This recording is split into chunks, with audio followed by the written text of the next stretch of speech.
Bonjour, c'est Cryptoly, j'espère que vous allez bien ce samedi.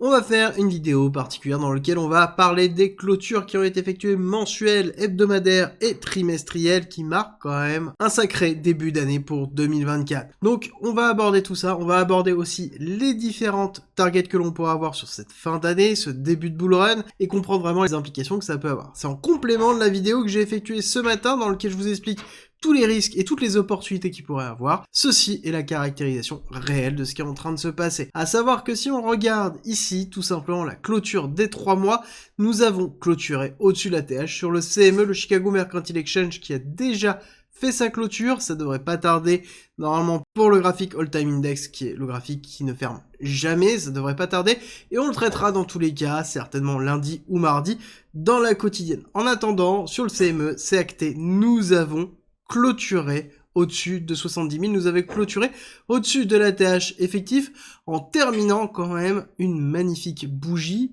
donc d'ouverture à clôture, qui a fait 64% d'évolution, grâce principalement à la validation des ETF de BlackRock. Avec l'injection des liquidités, je rappelle, 12 milliards de dollars qui ont été injectés directement en 3 mois, malgré le fait que nous avons BlackRock qui continue à vendre ses BTC.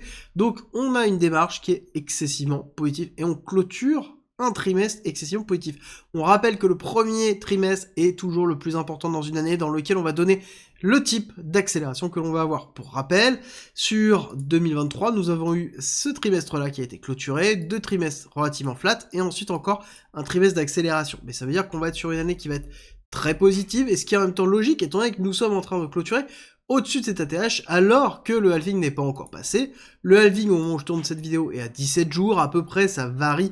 Encore une fois, je rappelle que le halving, c'est toujours une métrique qui est basée au bloc, et les blocs de Bitcoin, c'est entre 9 et 10 minutes, c'est aléatoire. Nous avons donc fait un nouvel ATH avant le halving, et nous avons clôturé au-dessus de cet ATH avant le halving. Si on regarde en monthly, pareil, très belle clôture, très belle bougie que nous avons eue.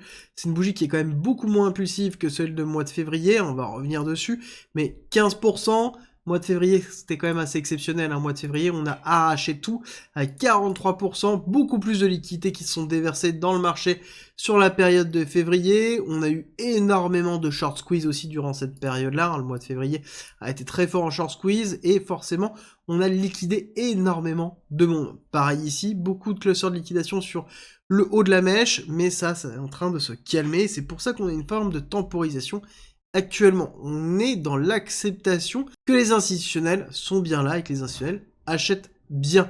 Nous sommes, encore une fois, avant le halving. On continue, et cette fois-ci, on va regarder juste tout simplement le hash rate.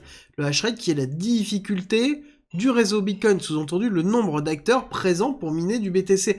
Le halving n'est pas encore passé, et actuellement, quand on regarde l'évolution que l'on a de juillet 2023 à actuellement, c'est plus 50%. Si on regarde ici, on va prendre de janvier 2023 à maintenant, c'est 99%, 94%, on va dire quasiment 1 x 2.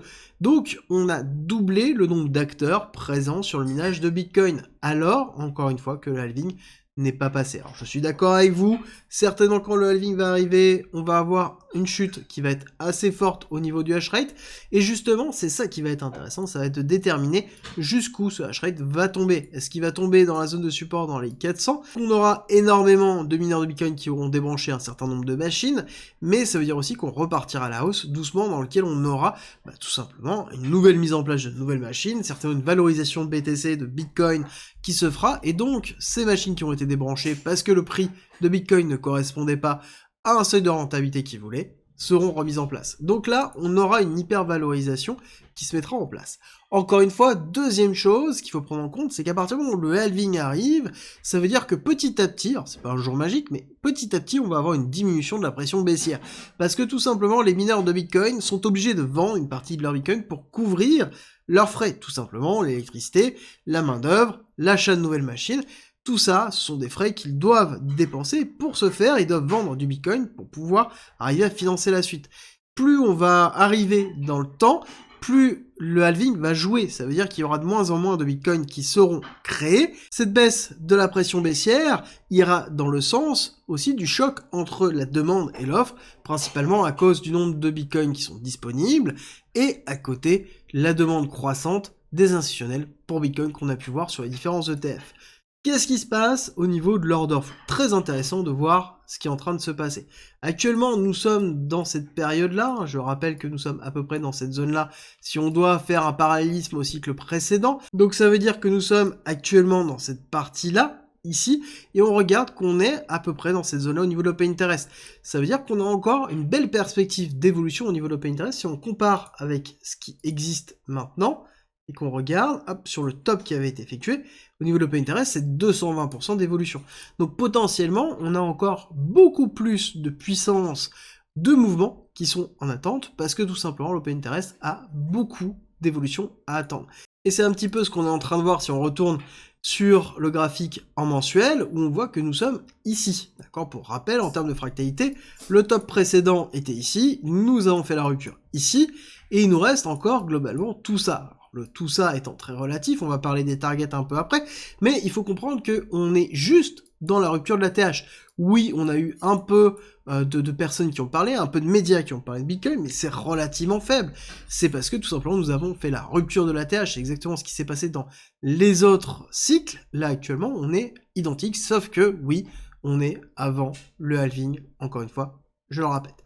Très court terme, on voit qu'on est dans une phase de consolidation, ce qui est plutôt en même temps normal quand on travaille la TH. Donc tout simplement, on a eu cette phase d'accélération, on voit qu'on a été rejeté, et on est en train de retester, on est en train de consolider tout simplement au-dessus. Je vous avais expliqué dans la quotidienne que justement cette consolidation était positive, et quand on voit une consolidation comme ça veut dire que là, le marché est en train de respirer. On est en train de consolider quoi? De la liquidité, en haut, en bas, on en discutera certainement dans la quotidienne, dans lequel on va avoir un mouvement qui va être assez impulsif de sortie, et c'est ce que l'on attend. Concrètement, on peut viser quoi comme évolution au niveau de Bitcoin? C'est un peu la question que tout le monde se pose, et c'est ce que l'on va essayer de répondre. Pour moi, il est fort probable de se retrouver dans une zone de ranging qui va être en attente tout simplement du halving, et peut-être même un petit retracement après le halving, parce que les personnes vont être déçues qu'il ne va rien se passer le jour du halving, ce qui est en même temps normal, et ensuite on repartira dans une phase d'accélération, et ensuite une énorme phase d'accélération qui va être très impulsive, quelque chose qu'on va connaître comme là, avec des bougies identiques à février, c'est-à-dire des bougies de 40%. C'est très bien si vous êtes habitué à ça, il faut juste comprendre que oui, on peut respirer maintenant, mais on va revivre des bougies de 40% par la suite, et ça va être continuellement. C'est quelque chose qui va être pendant plusieurs semaines d'affilée, une respiration de 30-40% comme on a pu le voir ici, puis ensuite on repart encore à la hausse avant d'arriver potentiellement sur un top effectif. Pour moi, je vise toujours ici les 100 000. Je pense que les 100 000, on aura énormément de communication autour de Bitcoin. Pensez bien que la rupture des 6 chiffres, Bitcoin devient un 6 chiffres, ça va être une très très grosse nouvelle. Ça va être bien plus gros que la rupture des 10 000 $, parce qu'on a derrière des institutionnels, parce qu'on a une réglementation qui est en train de se structurer autour. Donc pour moi, on est dans un chemin qui va être vraiment très très puissant. Il est fort probable d'avoir dans les 100 000 le gros retracement de 20-30%, forcément classique, avant d'avoir une deuxième phase d'accélération qui sera très forte, et on ira chercher 125, 130, 150, voire même beaucoup plus haut. On analysera au fur et à mesure, on suivra ce qui se passe, parce que l'actualité autour de la crypto et autour de Bitcoin n'arrête pas, et c'est en même temps ce qui fait la beauté de cet écosystème. C'est un écosystème qui se développe très très vite, dans lequel on a des accélérations de folie, on a des retracements de folie, mais donc forcément ça veut dire plein d'opportunités.